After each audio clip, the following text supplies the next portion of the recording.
David, I love you.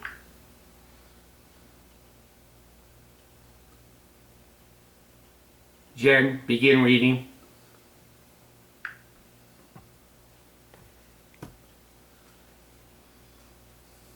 Title, The Vow Before the Wounded, A Call to End Religious Mutilation of Children. Chapter 1, The Vow Before the Wounded.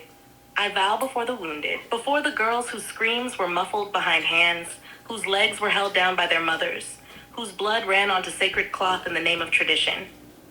Before the boys who were stripped, strapped, and cut, before they could say no, before they could even understand what was happening.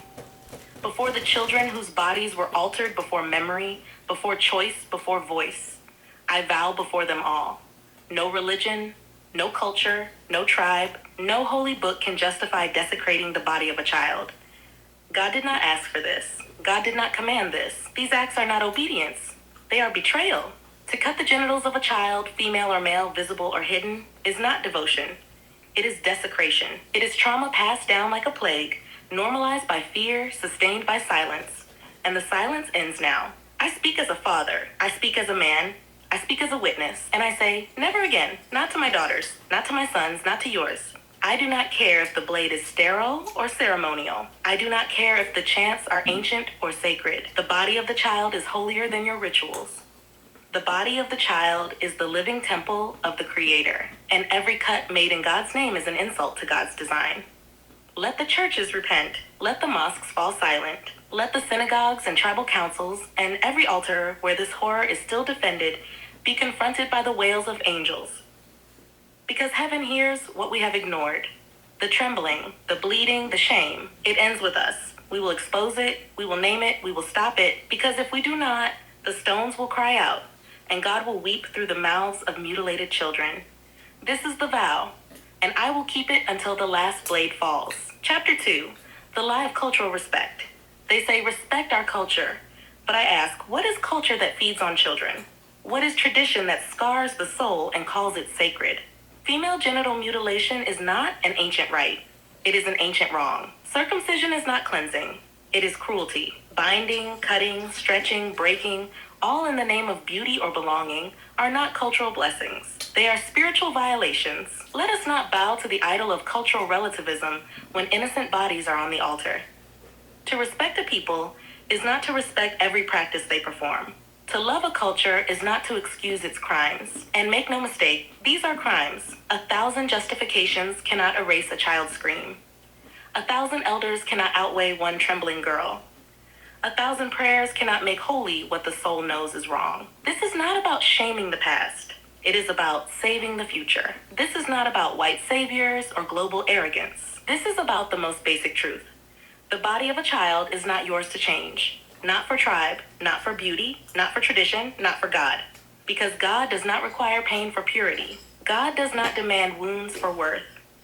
The cultures we must respect are the cultures that protect. The traditions we must preserve are the ones that heal. The ancestors we must honor are the ones who whispered, even in silence, this is not right. And the culture we must build is the one that says, no more.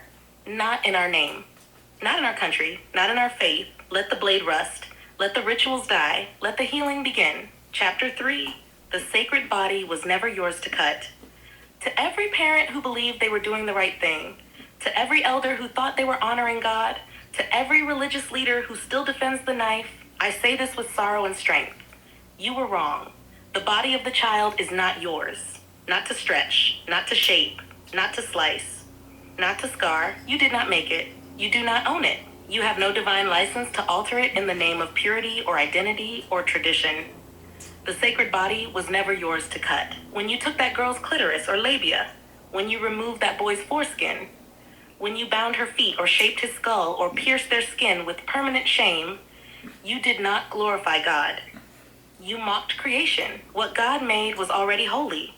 What God formed was already perfect. What God gave was not a mistake to be fixed by knives in the hands of fearful men. The excuses are over. The ignorance has been answered. The science is clear.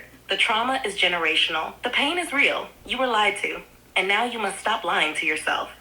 Some did it with good intentions. Some with pride, some with fear, some with rage. But now the light has come. Now the truth is here. Now the time has come to say, no more. We repent not just for what we've done, but for what we defended. We repent not just for our cultures, but for our cowardice. We repent not just for tradition, but for the silence that kept it alive. And now we rise. We rise for the child who cannot speak. We rise for the body that should never bleed. We rise for the innocence that was stolen in the name of God. We rise because God is rising too. Divine disclaimer and donation invitation.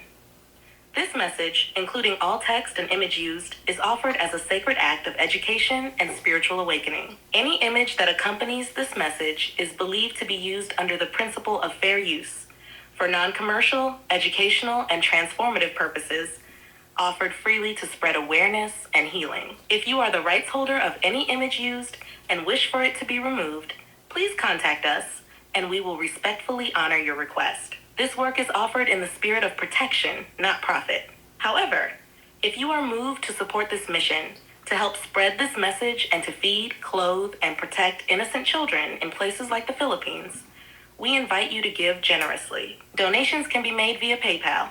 Your support is sacred. Your love is seen. David, I love you. My guidelines won't let me talk about that.